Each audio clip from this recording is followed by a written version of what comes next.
C'est un honneur de me tenir devant vous ce soir, chers diplômés, chers professeurs, chers administrateurs de l'ESSEC, mais aussi devant vous, qui accompagnez vos proches dans ce moment si unique de leur vie. Donc le dernier devoir maison de ma vie m'a été donné il y a quelques jours, avec pour consigne « Parlez de votre parcours en 5 minutes ». Je vois quelques regards amicaux dans la salle, le trac redescend. Je viens d'une très belle région, la Drôme, et d'un magnifique village, Chabeuil. Et le marché a lieu tous les mardis matins. Tout le monde connaît la famille Devès, ceux qui vendent des légumes et des œufs sur la route de Malissard. Et c'est sur ce marché que j'ai fait mes premières armes dans le commerce et dans les champs de mon père que j'ai appris ce qu'était le travail. Comme toute belle région, les professeurs s'y ruent parce que, après tout, c'est pas très désagréable d'être entre le Vercors et les champs de lavande.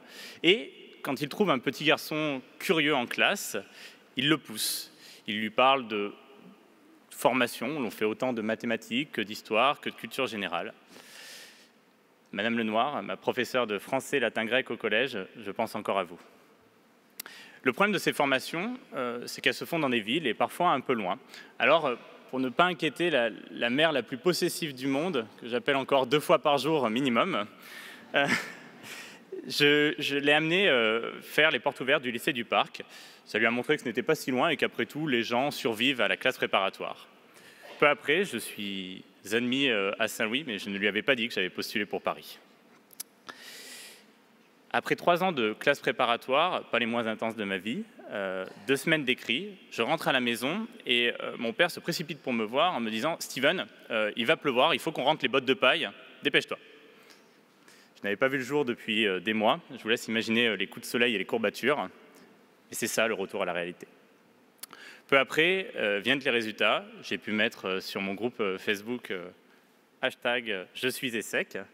Et à la rentrée, je vois sur le sol de Cergy notre devise en latin, per scientam ad libertatem, par la science vers la liberté. Et quand on se promène dans les couloirs, on voit l'esprit pionnier. Si ce n'est pas du marketing, je me demande comment on va nous insuffler cet esprit et de quelle liberté il s'agit dans cette devise en latin.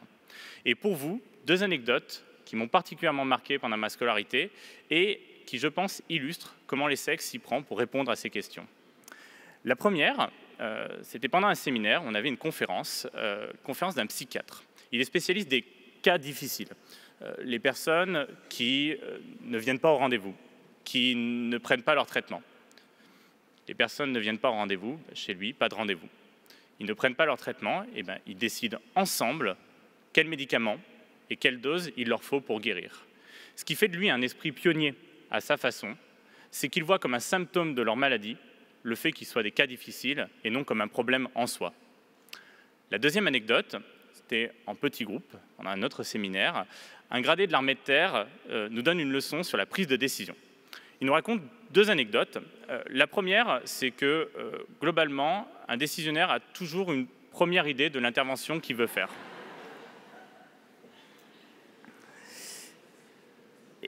La deuxième anecdote, c'est qu'en fait, avec 500 pages de contexte, un décisionnaire arrivera toujours à argumenter, à trouver les arguments qui vont appuyer sa première intuition.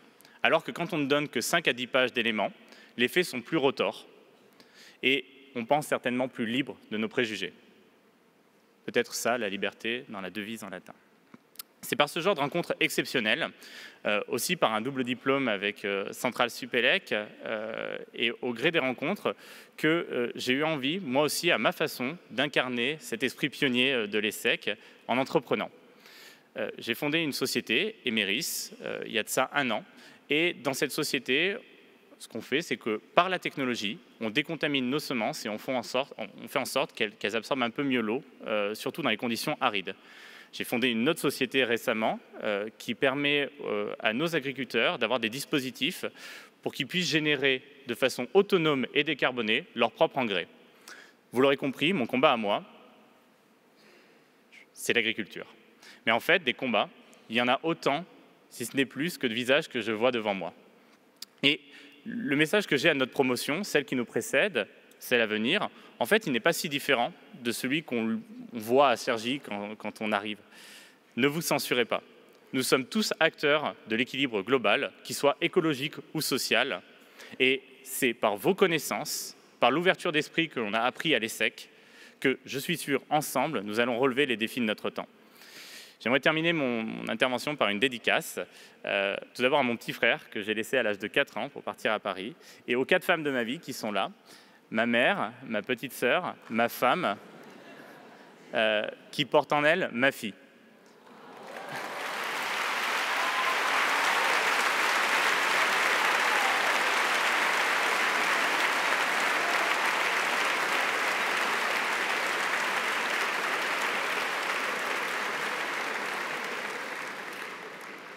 Cette dernière, elle compte sur vous.